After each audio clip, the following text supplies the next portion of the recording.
Coming up on Mountain News this morning, the annual appliance buyback has returned to curb efforts to illegally dispose of large appliances.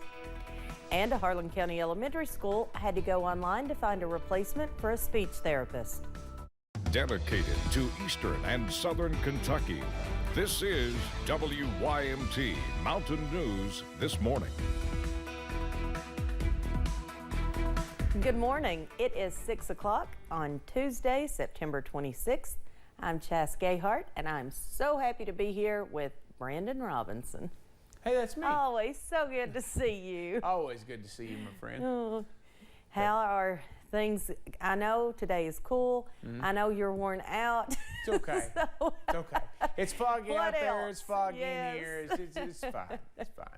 But yeah, everything seems to be kind of going along that similar pattern, but I do believe things are going to change here in the next 24 hours or so. Some rain, some much needed rain coming into the region. Let's take a look at Lake Cumberland this morning in Pulaski County. A little fog trying to build in down that way. But again, we're kind of keeping an eye on those temperatures. Falling again across parts of the region, now down to 52. Clintwood, Wise, Jonesville, and Hazard. 53 in Irvin, and then everybody else in the mid to upper 50s with the exception of Ashland, Logan, and Monticello, which are in the low 60s this morning, mid 60s there for Ashland. 12-hour planner, I do believe we'll go up to about 81 today. Now look at this, exactly 12 hours between sunrise and sunset, 7:24 apiece there for both of those.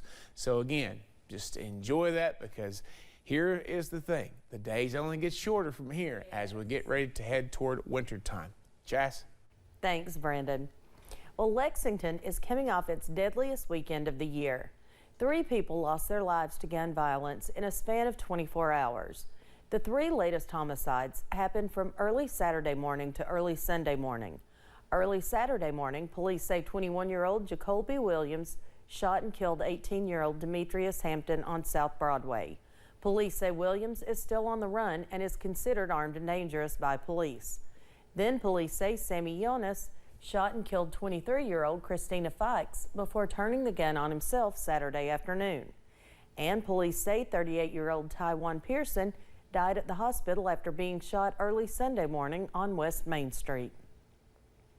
Last night, a man died after a fall in Wayne County. It happened Monday night after 8 p.m. on Duncan Valley Road in Wayne County.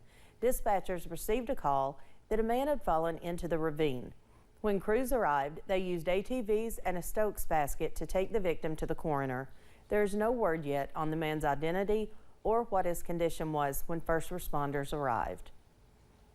We're working to find out more about a protest on UK's campus yesterday.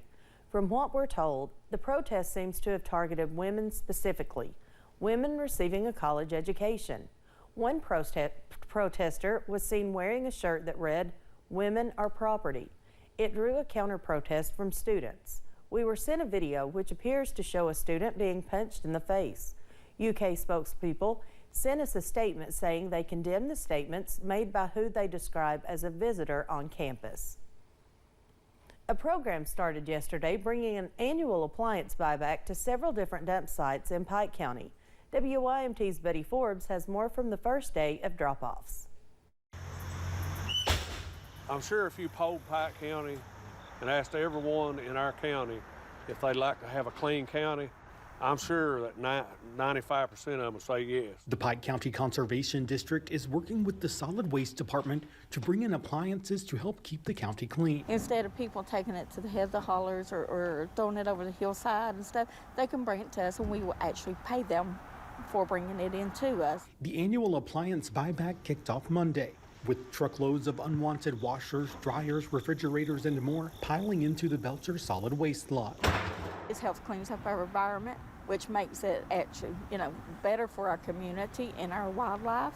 It makes it a safer place for all of us to live. The program serves different missions, bringing attention to the options for disposal in the county, while also incentivizing proper disposal by paying for the items dropped off during the program. That shows that it's working.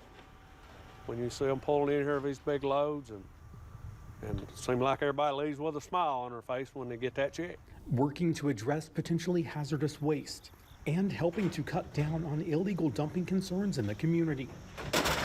And we've got all these different places that they can dump and bring stuff to, and still we have people that still puts it over a hill and stuff. Organizers say it is always great to see the response from the people, seeing more than 1,700 appliances brought in last year. It makes a big difference in our community to see all of this and know that we have a community who cares enough to help clean up our community instead of just taking it and throwing it away somewhere. Cleaning up by buying back.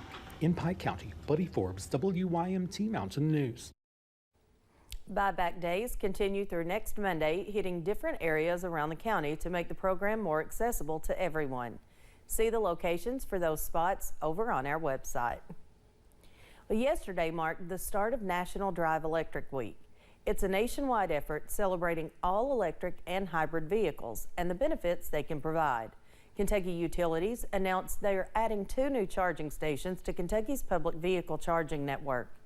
It's an addition to they're not only excited to share, but they feel is essential to Kentucky's growing presence in the EV community. EVs are growing every day. We have more than 4 dozen types of electric vehicles that are hitting the market in the next 3 years. And so there's a big demand for charging stations, and we're trying to make sure that they're out there for folks. Kentucky's Cabinet of Economic Development cites more than $10 billion being newly invested into electric vehicle projects, as the state currently holds the #1 spot for producer of cars per capita. One Harlan County elementary school is starting a new speech therapy service soon, coming up with an innovative way to fill a vacant spot. WYMT's Jack Demler spoke to school officials about the new service. After saying goodbye to one of their speech therapists following last school year, the Harlan County Board of Education worked to fill the vacancy. So we looked for a person to fill the position with throughout all summer. But when they couldn't fill it in time for the school year, that was when we kind of started looking into other options. That's when they looked to eLuma Online Therapy to provide students of Everts Elementary with a virtual option. I'm really excited about the use of technology. I think it's important that we stay up front on the technology side of education. I'm really excited that we're able to do this for our students. Despite the new style of service, Everts Elementary Principal Needham Saylor says the goal remains the same. It would be no different than the in-person kids. You know, we're wanting to see them be able to grow and express their feelings and thoughts more clearly. The first year of virtual speech therapy services will serve as a test to see how beneficial it is. That's what we're trying to do now, is distinguish the difference, which kids that we think are better candidates for a virtual service. And with virtual learning being prevalent during the COVID-19 pandemic, Saylor says he expects to see some kids thrive with the new services. There's going to be some kids that this will be better for them than others. So, you know, I think it's going to be very targeted. Some kids will do really well with it, some may not. Using technology to fill an urgent need. In Harlan County, Jack Demler, WYMT Mountain News. Coots says there is still some work that needs to be done, but is hopeful that the services will begin this week. And we want to congratulate one of our colleagues. Olivia Calfee won the Rookie of the Year award last night during the Kentucky Broadcasters Association Excellence in Broadcasting Awards. They were presented during the KBA's annual conference at the Northern Kentucky Convention Center. WYMT was also a finalist in Best Sports Broadcast and Weathercast categories.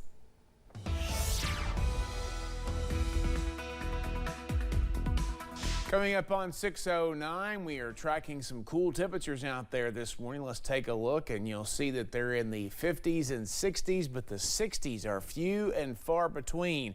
Ashland, Logan, and Monticello, everybody else is in the 50s, with the coolest spots in the region. Hazard, Jonesville, Wise, and Clintwood, all at 52. Several spots a little cooler than it was this time yesterday, and a couple of spots like Logan, Ashland, and Jackson, along with Williamsburg and Harlan, a couple degrees warmer than it was this time yesterday. But regardless, a little extra coffee on the coffee meter for everybody, and your day planner is going to take us up into the low 80s for daytime highs, which is several degrees above average. Jess? Thanks, Brandon, and thank you for joining Mountain News this morning. More news is on the way. Coming up, Congress is making the last-ditch effort to avoid a government shutdown.